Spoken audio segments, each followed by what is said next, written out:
Hi, James, the Little Shop of Hammocks. Today I'm going to give you a few pointers to help you out with your underquilt. Alright. With the Warrior hammocks, I have a couple underquilt hooks set on them to help you hook up. Usually there's one about 15 inches from the peak, and then there's another one about 12 inches down. Alright. This hammock is a little bit older and I've customized it a little bit, but it'll be about the same. There'll be two. And there'll be two on this, and then again two on the other side, the foot end. All right. So when you've got them set up, you want to have them clipped in, and that'll help to keep your underquilt up. All right. Now another tip here is when you have your quilt on. Generally speaking, you want. Well, here I'll show you. This is where my shoulder is in the hammock. The first tie-out point on the underquilt, you can actually connect, and that should be about a good spot for your underquilt there. And then it'll come up a little bit, depending on the length of your quilt, your head. It'll protect a little bit of your head. It'll get your shoulders for sure. And then the same on the foot end. There's going to be the tie-out point. And basically you can connect that to the foot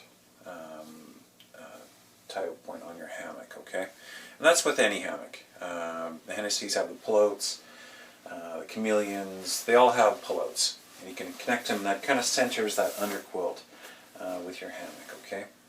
Now, another point is, when you have this hooked on, you want to be able to push down on your hammock, and your underquilt should be right up against it, but you don't want it to be squished, alright? You want it just to come down, so as you push it, actually your underquilt should just be right with the fabric, but not squishing, because your shock cord and your fabric is actually strong enough that if you have your hammock and your underquilt so close together, and I know everybody says, yeah, put your underquilt on so it lifts your hammock right up. There's some differences with that. You will most likely end up compressing some down, just because as you go down your hammock, that's going to pull your underquilt up, and then of course it's just going to kind of squish down. No matter what you have for differential, meaning your inner layer can be a lot smaller than your outer layer, which should technically protect you down, there's only so much you can do. I've incorporated a huge differential with my quilts, both length and width wise, and you still have to be careful with that. Now, the other thing that's different with my underquilts is the suspension. No one else has a suspension like this. Typically, your most quilts will have a primary and a secondary suspension. Basically, you have a shock cord that runs the length of your hammock up to your peaks, and then you also have an additional shock cord going from your corners to your peaks. Mine's different. Mine only has them from the corners up to the peaks.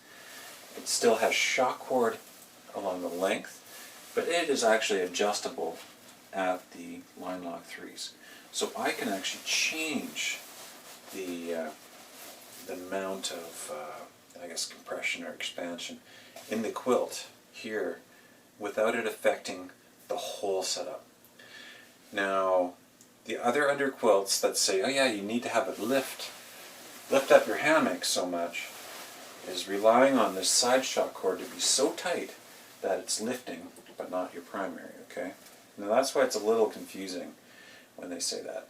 And that's often why you'll see people saying, yeah, when you get an underquilt, get it 20 degrees warmer than you're expecting, because that's just the safety factor, and that's how you're going to need it.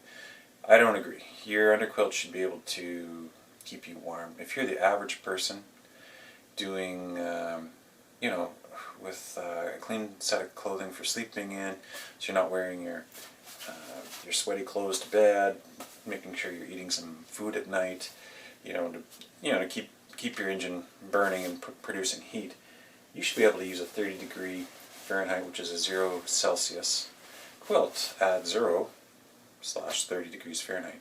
I do, and I expect everybody else to, but it also means you have to be able to work with your underquilt and fine-tune it a bit. So that's where some of the other points here are. Right? Now, if you've got this set up right, in the sense of direction-wise, your next step is to make sure that your end channels are tightened up enough that, this is the head end, that when you're in it, you can kind of see there's no gaps letting air in. Alright, now this does, the head end doesn't have to be as snug as the foot end, because as you go in, your shoulders are going to spread out the hammock into your underquilt, okay? If you have it too tight, you're going to feel like the underquilt's too small, and you don't want that. You've got 44 inches width, and if you're squishing it, it's going to seem like 30. That might be something that you're encountering. Open it up a bit. If you're starting to get a draft, then snug it up a little bit until you're not, okay? On the foot end, it's the same thing, except for typically your feet come together at a diagonal at the other end. They're going to be a little bit narrower, right? A little bit more together, not quite as broad as your shoulders, so your foot end can be a little bit more snug. As well on my suspension, you've got a third point, 1, 2, which is at the middle, and then on the other side, to actually pull the bottom up, that middle part of your underquilt up, to help you with air pockets, okay? So feel free to snug that up as well. That's a major point. Now, the last thing I wanted to bring up and explain to you is, with my suspension with the side that can be adjustable, the reason why it's really beneficial here is I'm a left leg, so my head is here, my feet are across. If I get an air pocket underneath my knee into my butt, my buttock area, usually what means is there's a gap in here, okay? Now, the way a lot of underquilts combat that is you have to crank it up really high, and then you end up compressing your down, but you get the quilt up against you, alright? Now, you don't want that necessarily, because if you crank the suspension that brings these sides up, it means one side might be where you want it, but the other side might actually have the shock cord so tight it's actually pushing up against your foot at that angle, okay? So, you can actually tighten up, if the air pocket on me is on this side, because I'm going across, and it's right here, I can actually tighten this shock cord up, which brings this side up, but the other side is still low, so it doesn't actually push against my foot when I'm trying to sleep, okay? I kind of exaggerated that, I have it set up pretty good. But I'm going to grab the camera and I'm going to show you the difference in height on the sides, alright?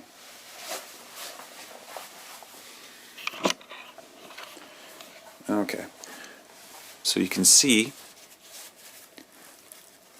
there's a cord lock here.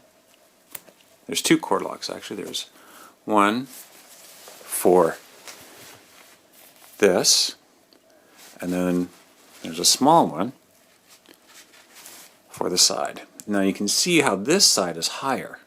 Alright, this side is higher because I want that part to be higher to get rid of the air gaps. Alright, I'm going to go around to the other side. And you can see how this side has actually got more sag in it. Alright,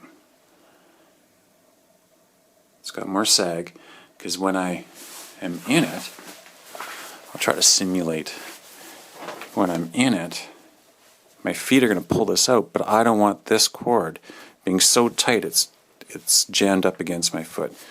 This allows it to have some stretch here.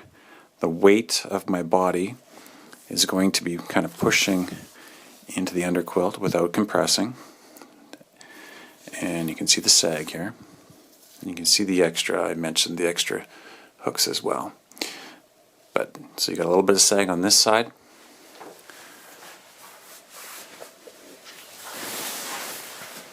And then on this side, you can see how it's a lot higher. Okay? And then if you look in, that will actually bring this up.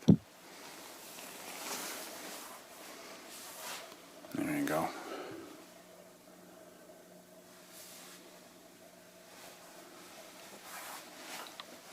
Let's give you a close-up of that middle. See at the foot end, you can tell which end's the foot end because typically I use black cross grain for the loops here, but also there's 1, 2, 3 points for the suspension.